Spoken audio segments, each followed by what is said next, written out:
o ex-proprietário de uma clínica de estética no Texas e o diretor médico do estabelecimento estão sendo acusados de assassinato depois que uma mulher foi fazer uma infusão intravenosa e não saiu viva.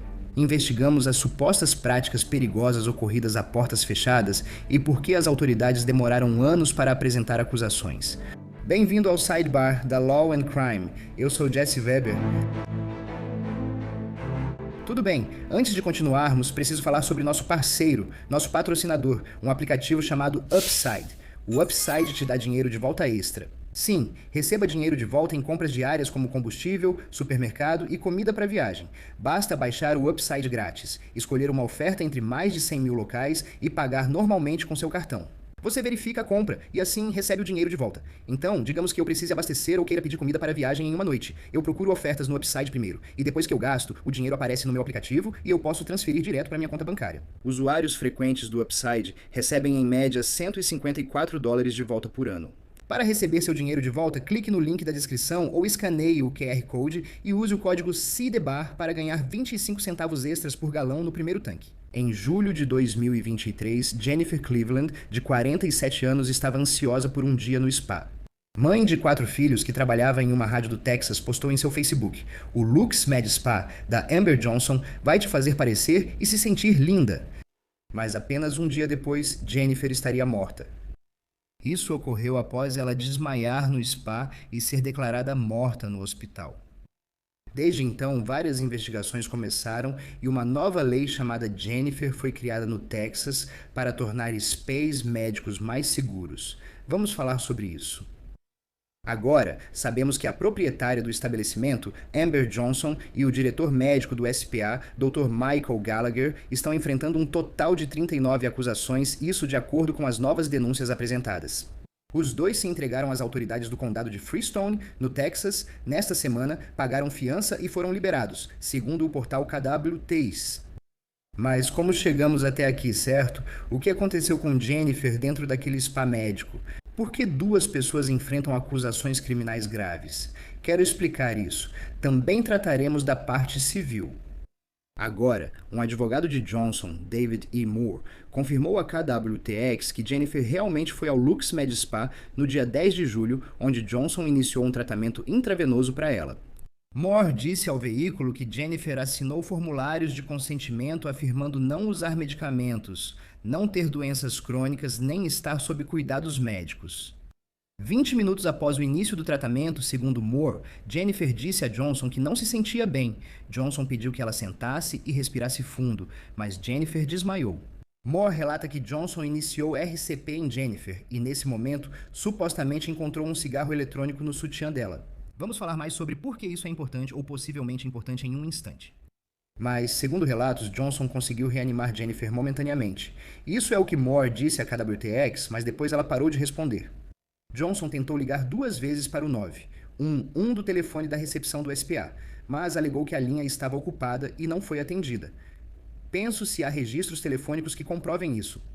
E ela conseguiu finalmente completar a ligação usando seu celular pessoal. Novamente, segundo o advogado dela. O serviço de emergência médica levou Jennifer às pressas para o hospital, mas a polícia disse à KWTX que ela morreu no caminho. Agora, o portal KSANTV noticiou sobre o laudo da autópsia de Jennifer, que aparentemente afirmou que Jennifer, abre aspas, recebeu uma infusão intravenosa contendo complexo de vitamina B, ácido ascórbico, cianobalamina e eletrólitos TPN. Cianocobalamina é uma forma de vitamina B12. Ela trata deficiência de vitaminas, mas segundo o Conselho Médico do Texas, a solução de eletrólitos TPN deve ser prescrita por médico e é conhecida por causar complicações pelo cloreto de potássio. Agora, a KWTX informa que o laudo final da autópsia de Jennifer indicou como causa da morte, abre aspas, morte cardíaca súbita de etiologia incerta. Mas a natureza da morte, que poderia ser natural, acidental, suicídio ou homicídio, foi registrada como desconhecida. Assim, esses pontos podem ser usados pelos advogados de defesa. Se há algo que não é definitivo, isso deixa espaço para dúvida razoável? A autópsia afirmou que não é possível descartar nem confirmar a terapia intravenosa como fator contributivo no momento. A bolsa de soro foi recolhida no local, testada e aparentemente continha eletrólitos de NPT. Também foi alegado que Jennifer vinha recebendo infusões semanais, mas não foi especificado exatamente que tipo de infusões ou por quanto tempo. Isso de acordo com a Qatar-UTX. Aqui está o contra-argumento. Johnson, dono do SPA, aparentemente não tinha licença médica.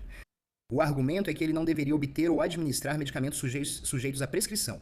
As autoridades dizem que ela driblou isso ao trabalhar com o Dr. Michael Gallagher, anestesiologista do Texas e diretor médico do SPA.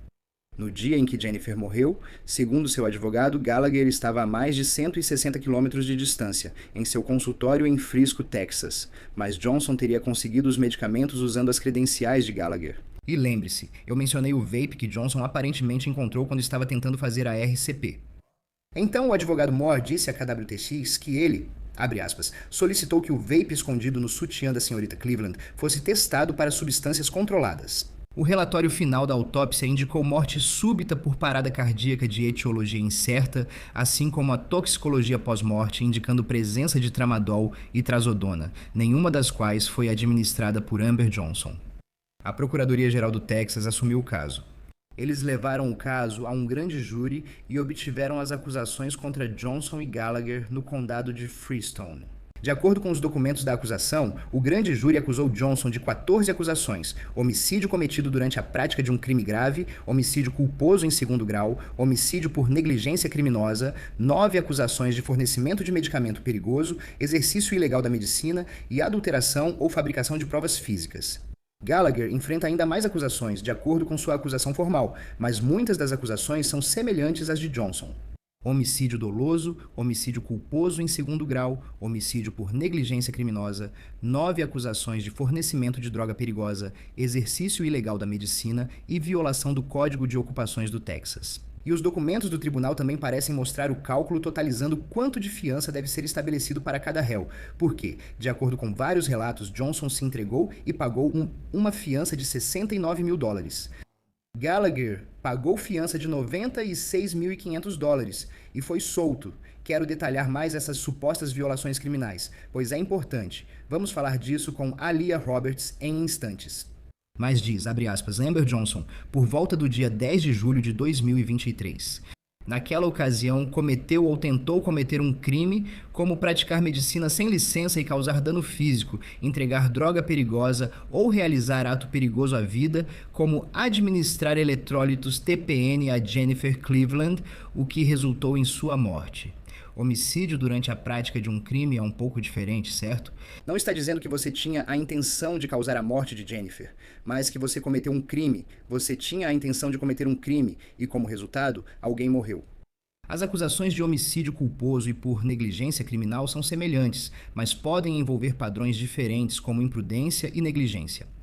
Cada acusação de fornecimento de droga perigosa cita um medicamento diferente que Johnson teria dado a Jennifer no coquetel intravenoso, destacando que esses remédios possuem ou devem possuir a legenda RX Only. Quero enfatizar a acusação número 14. A última acusação contra Johnson é de adulteração ou fabricação de provas físicas. O grande júri ainda alega que Amber Johnson, em ou por volta de 7 de maio de 2025, sabendo que uma investigação ou procedimento oficial estava pendente ou em andamento, ou seja, uma investigação sobre a morte de Jennifer Cleveland, fazer, apresentar ou usar um registro ou documento com as seguintes anotações adicionais. E adicionar eletrólitos TPN 10 ml e datado de 10 de junho de 2023, com conhecimento de sua falsidade e com a intenção de influenciar o curso ou o resultado da investigação ou do processo oficial. Essa é uma acusação e tanto. Pesquisamos o caso mencionado aqui, Cleveland e outros contra McKesson e outros. A família de Jennifer aparentemente processou a McKesson Medical Surgical, empresa que distribui medicamentos e suprimentos como eletrólitos de NPT. Há outros réus nomeados aqui, Dr. Gallagher, o Lux Med Spa, a própria Amber Johnson. E a petição inicial do autor, que foi protocolada em janeiro de 2025, nos dá um pouco mais de informações sobre o Lux Med Spa. Citação: de acordo com a petição, a ré Amber Johnson, segundo as informações disponíveis, é uma ex-auxiliar de professor que por volta da primavera de 2023 teve a ideia de abrir um spa médico. Sem se deixar abater pela falta de formação médica, treinamento médico, licença ou até mesmo pelo fato de que não médicos não podem ser proprietários majoritários desse tipo de estabelecimento, Johnson conseguiu um contrato de aluguel em Wortham, Texas. Ela fundou a LuxMed Spa by Amber Johnson Ltda em 12 de abril de 2023 e realizou uma grande inauguração no mês seguinte. Aliás, essas são apenas as alegações, mas continua. Segundo a lei do Texas, o médico precisa ser o sócio majoritário de uma clínica de estética médica que deve ser constituída como uma organização profissional, como PA, associação profissional, PLLC, Sociedade de Responsabilidade Limitada Profissional ou PC, Corporação Profissional. Quando Johnson fundou a LuxMed Spa, registrou-a como LTDA Empresa de Responsabilidade Limitada e foi identificada como única proprietária. Agora, o documento também fornece mais informações supostamente sobre a ligação de Gallagher com o negócio. Citação: através de um amigo em comum, Johnson procurou o Dr. Michael Gallagher para ser diretor médico da LuxMed Spa. O réu, Dr. Gallagher, supostamente concordou em atuar como diretor médico, embora nunca tenha assinado o contrato de diretor médico com a LuxMed Spa e trabalhasse e residisse a mais de 160 quilômetros de Wortham, Texas. Agora, de acordo com esta petição, Gallagher só visitou o spa propriamente dito, aquele local, 3 vezes. E é aí que a McKesson entra. Citação: quando a Ré Amber Johnson abriu a LuxMed Spa, ela e o Dr. Gallagher procuraram a McKesson para criar um portal online através do qual Johnson, uma pessoa sem educação ou treinamento médico, pudesse pedir medicamentos perigosos sujeitos à prescrição para serem enviados diretamente à LuxMed Spa. Agora, a próxima parte da denúncia entra um pouco nos detalhes, mas é importante para entender o tipo de medicação com a qual Johnson aparentemente lidava, apesar, mais uma vez, da alegação de que ela não tinha experiência médica. Citação: utilizando o portal de pedidos da McKesson, a Ré Amber Johnson pediu eletrólitos para nutrição parenteral total, eletrólitos de NPT para serem enviados diretamente à LuxMed Spa. Os eletrólitos TPN são destinados a serem administrados junto com suplementos de nutrição parenteral total, também conhecidos como alimentação intravenosa, para fornecer nutrição a pacientes que não conseguem consumir alimentos e nutrientes pela via oral. Na verdade, a bula da Pfizer, que acompanha os eletrólitos TPN distribuídos pela McKesson, orientava que os eletrólitos TPN devem ser diluídos em solução TPN antes da administração. Eletrólitos TPN não devem ser incluídos em coquetel intravenoso. Citação: para garantir a segurança do paciente, infusões de nutrição intravenosa, especialmente quando há adição de eletrólitos, devem ser feitas em ambiente hospitalar monitorado, com equipamentos de emergência e equipe treinada disponíveis.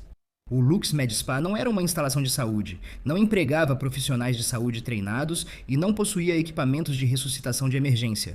A petição segue. O advogado da senhorita Johnson afirmou que Jennifer desmaiou, caiu e ficou sem pulso. Quando a bolsa de soro foi encontrada, já estava vazia, indicando que Amber Johnson infundiu os eletrólitos da solução TPN em Jennifer Cleveland em menos de 30 minutos ao invés de 8 a 12 horas. O processo afirma que a McKesson facilitou o envio de medicamentos perigosos, alegando que mortes são consequências previsíveis do envio de eletrólitos TPN a spas médicos.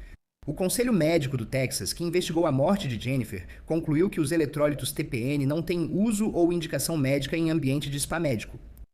Todas as partes respondem individualmente por negligência. Os autores também ajuizaram uma ação de responsabilidade civil na área da saúde. A família está buscando $1 milhão ou mais em indenização, abre aspas, como resultado direto e imediato da negligência do LuxMed Spa, conforme mencionado neste documento. Jennifer Cleveland faleceu e os autores, em suas capacidades individuais e representativas, sofreram e continuam sofrendo a perda emocional de uma esposa e mãe, seu amor, conforto, companhia e seu apoio financeiro. A McKesson, aliás, tentou fazer com que esse processo fosse arquivado, mas não conseguiu. Um juiz negou o pedido. De acordo com o registro do tribunal, o caso continua em andamento. O julgamento com júri está marcado para este outono. No caso criminal atual, as acusações contra o Dr. Gallagher são parecidas com as de Johnson, mas ele também é acusado de permitir que Johnson usasse sua licença médica e de ajudá-la e incentivá-la. Por exemplo, veja como está o acusação 19. Citação: o grande júri afirma que Michael Gallagher, em ou por volta de 10 de julho de 2023, fez então e ali exercer a medicina em violação ao Código de Ocupações do Texas, ao ajudar direta ou indiretamente ou encorajar a prática da medicina por uma pessoa, ou seja, Amber Johnson, que não possui licença para exercer medicina pelo Conselho Médico do Texas. E após a morte de Jennifer, o painel disciplinar do Conselho Médico do Texas ordenou a suspensão temporária da licença médica de Gallagher, dizendo que suas ações representavam uma ameaça à segurança do povo do Texas. Agora, sua licença foi restabelecida. Foram impostas condições rigorosas. Segundo o site do Conselho Médico do Texas, ele não pode supervisionar nem delegar autoridade prescritiva a médicos, assistentes ou enfermeiros. Ele precisou ser monitorado e fazer uma aula sobre supervisão médica. A clínica de spa já fechou desde então. Quero te avisar que há uma boa notícia que surgiu dessa tragédia. Quero dizer, é difícil encontrar algo positivo nisso, mas a Lei Jennifer entrou em vigor em setembro de 2025. Ela exige que todos os tratamentos intravenosos no estado do Texas sejam administrados por um profissional licenciado. Defensores e legisladores do projeto esperam tornar centros de terapia intravenosa mais seguros no estado. Veja, Gallagher e Johnson, eles podem pegar décadas de prisão se forem condenados por essas acusações. E eu quero entender um pouco mais sobre o caso criminal, sobre o caso civil, sobre como eles podem estar ligados. Vamos falar sobre isso. Ok, eu quero falar um pouco mais sobre isso. E eu quero chamar a Leah Roberts, que é uma advogada litigante especializada em todos esses tipos diferentes de processos. Mas eu estou curioso. Esse é um tipo diferente de caso, certo? Quero dizer, você vê ações como essa, talvez do ponto de vista civil, mas também do ponto de vista criminal? Você já viu algo assim? Obrigada por me receber, Jesse Weber. Como você mencionou, geralmente vejo isso em litígios civis, mas raramente na esfera criminal. Achei interessante ver e ler as diferenças das denúncias. Também achei curioso que acusaram ambos os réus de assassinato. Homicídio decorrente da prática de um crime, certo? Então não é como se fosse intencional, como se eles tivessem a intenção de matar Jennifer, mas é a ideia de que você estava cometendo um crime intencionalmente, certo? A ideia de administrar isso quando você não deveria e ela morreu. Isso é incomum para você?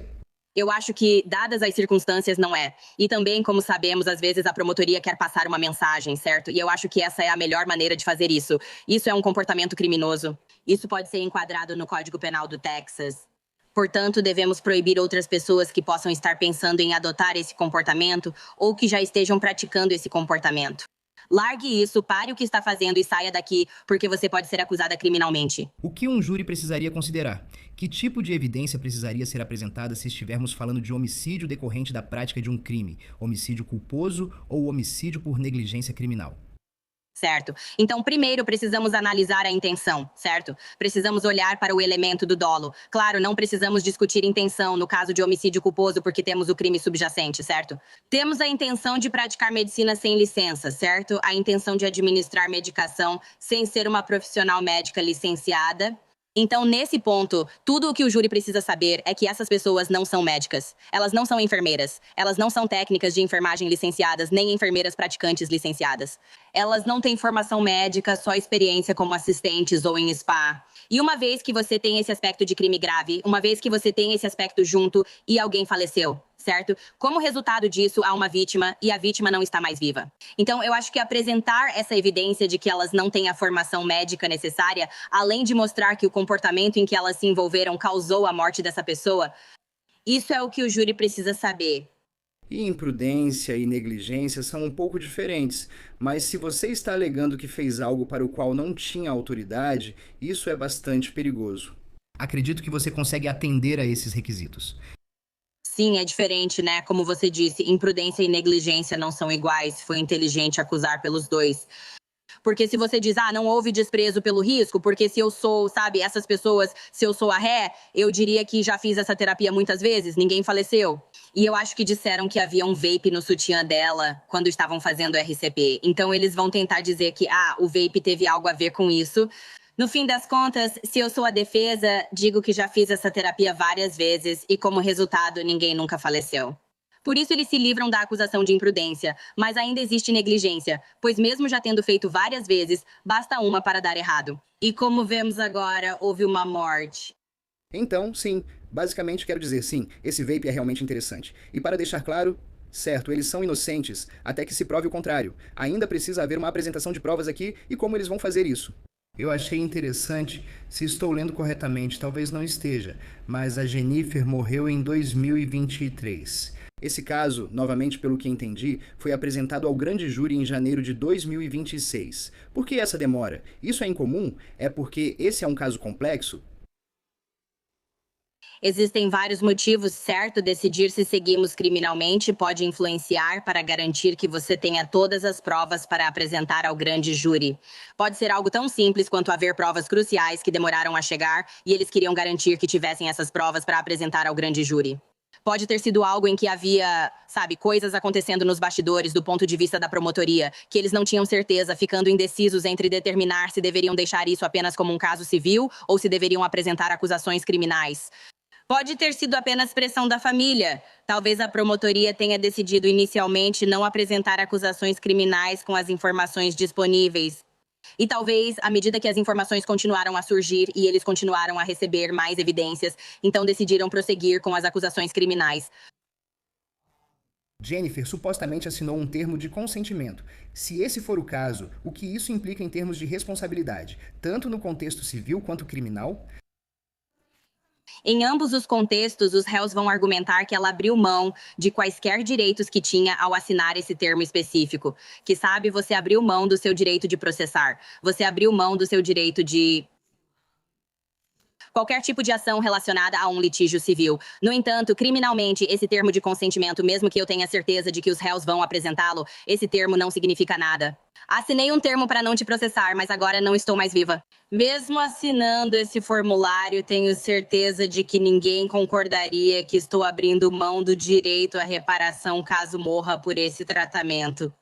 Ou também o argumento: eu consenti com o que foi apresentado para mim na época. Se houve informações que supostamente foram ocultadas, isso pode ser algo que pode ser uma forma de sair dessa situação.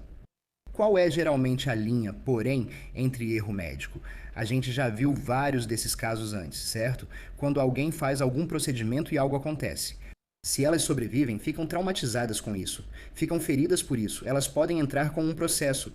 Se elas não sobrevivem, até mesmo os familiares sobreviventes podem entrar com um processo por erro médico, uma ação civil por morte indevida, em vez de uma ação criminal propriamente dita. Qual é essa linha? Quem determina isso? Então, em relação ao erro médico, a primeira coisa é que isso é da esfera civil, certo? Erro médico é uma ação civil. Então, quando você fala sobre erro médico, você está perguntando se as ações tomadas pelos profissionais de saúde ficaram abaixo do padrão de cuidado médico. Isso significa que, como médicas em exercício, temos um dever com nossos pacientes. Existem certas diretrizes que devem ser seguidas o tempo todo porque as profissionais de saúde fizeram um juramento. Então, se o cuidado que você está oferecendo, também conhecido como as ações que você está realizando nessa pessoa, resultar e ficar abaixo do padrão de cuidado. Nem todos os médicos em geral concordariam que, com essa mesma paciente e circunstâncias, não adotaríamos tal comportamento. É assim que entramos na questão do erro médico. Agora, quando estamos falando do aspecto criminal, estamos dizendo que essas pessoas agiram em desacordo com a lei, certo? A razão pela qual acho que isso vai parar na esfera criminal é porque essas pessoas estavam praticando medicina sem ter a licença adequada que precisavam para exercer a medicina. Agora, o crime é praticar medicina sem as credenciais necessárias. Como resultado das minhas ações, infelizmente alguém perdeu a vida. Assim, chegamos ao aspecto criminal. Muitas acusações e evidências parecem estar entrelaçadas entre Johnson e Gallagher. Você vê uma situação em que, se houver uma condenação, ela será contra os dois? Ou você vê cenários em que um tem mais responsabilidade, potencialmente mais responsabilidade do que o outro? Me diga o que você acha, se pode haver desfechos diferentes para esses réus.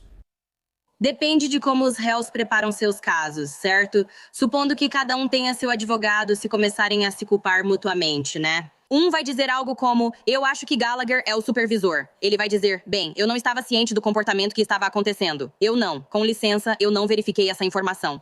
Eu não sabia o que ocorria, então não devo ser responsabilizado, pois não participei desse comportamento. Mas pode haver quem diga que eu era supervisionado por Gallagher, pois ele me orientou em tudo, inclusive na gestão das informações. Ele me orientou sobre o que fazer e eu o procurava por informações. Além disso, houve um momento crucial quando as anotações foram alteradas. Acredito que as anotações no prontuário foram modificadas. E eu não sei como será determinado quem especificamente fez essas modificações depois que a vítima faleceu. A senhorita Cleveland faleceu. Eles voltaram no prontuário e começaram a mexer no prontuário médico depois do ocorrido. Então, dependendo se for possível determinar quem estava fazendo isso também pode implicar os dois réus para que ambos sejam responsabilizados.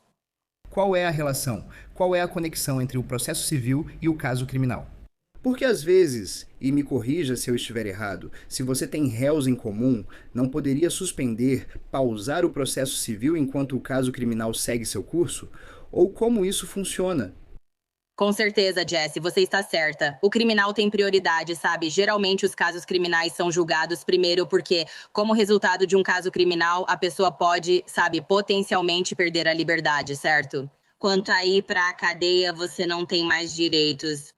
Como seus direitos e liberdade estão em jogo, casos criminais geralmente têm prioridade sobre casos civis que envolvem dinheiro. Além disso, você não quer falar nada que prejudique seus direitos no julgamento, certo? Quero dizer, porque há mais maneiras de obrigar você a testemunhar em um caso civil, e você não quer dizer nada que possa ser usado contra você e violar seu direito de não se incriminar em um caso criminal. Então, existe a chance de que isso aconteça sim. Em outras palavras, veremos o resultado do caso criminal antes de vermos o caso civil. E o que acontecer no caso criminal não necessariamente determina o que vai acontecer no caso civil. São padrões diferentes, certo?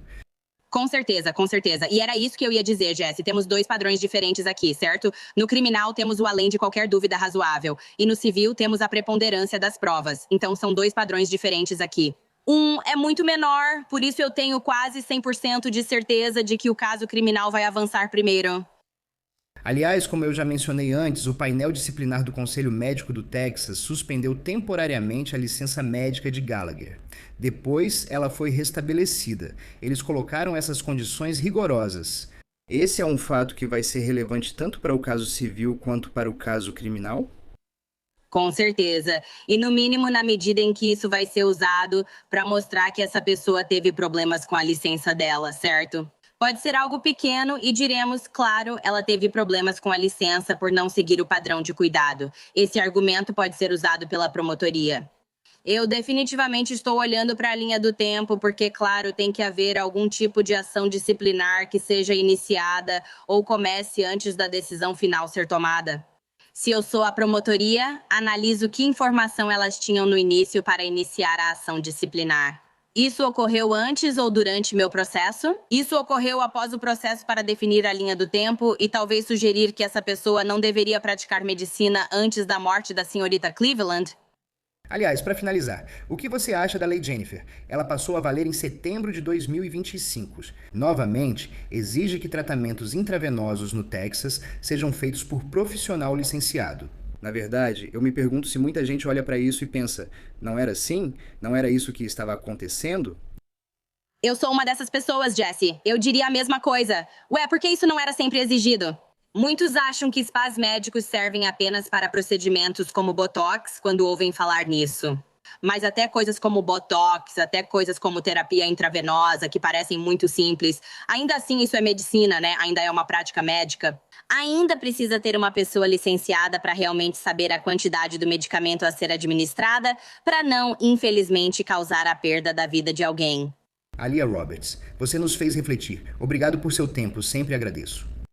Prazer, Jessie Weber. Obrigada pelo convite. E isso é tudo que temos para vocês agora aqui no Sidebar, pessoal. Muito obrigado por nos acompanharem. E como sempre, por favor, inscrevam-se no YouTube, Apple Podcasts, Spotify, onde quer que você ouça seu podcast. Você pode nos assistir na Peacock da NBC. Me siga no X, Instagram e no programa Jessie Weber Live na News Nation, de segunda a sexta, às 23 horas leste.